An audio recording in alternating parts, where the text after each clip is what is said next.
હવે આને આપણે ઉલટું કરીએ. આજ બિયાબારુના મહાદશાને આપણે ઉલટી રીતે જોઈએ તો મંગળની મહાદશા ચાલતી હોય અને શુક્રની અંતરદશા જ્યારે ચાલુ થાય તો મંગળ એ એમડી લોર્ડ થયો કહેવાય અને શુક્ર એ એડી લોર્ડ થયો કહેવાય. એટલે એમડી લોર્ડ થી એડી લોર્ડ ક્યાં છે? બીજા ભાવમાં છે. બીજા ભાવમાં. તો બીજું સ્થાન શેનું છે? એ ધન ઉત્પત્તિનું સ્થાન છે, કુટુંબનું સ્થાન છે.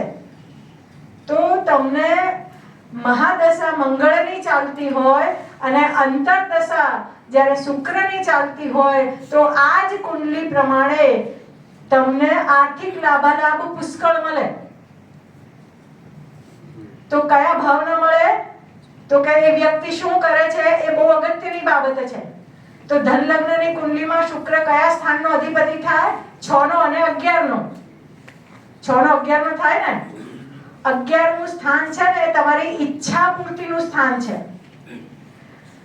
જ્યારે મંગળની મહાદશામાં શુક્રની અંતરદશા ચાલે એટલે તમારે અત્યાર સુધીની જેટલી પણ ઈચ્છાઓ પૂરી કરવા માટે તમે પ્રયત્ન કરતા હોય અને ન થતી હોય ને એ મંગળની મહાદશામાં શુક્રની અંતરદશામાં થાય.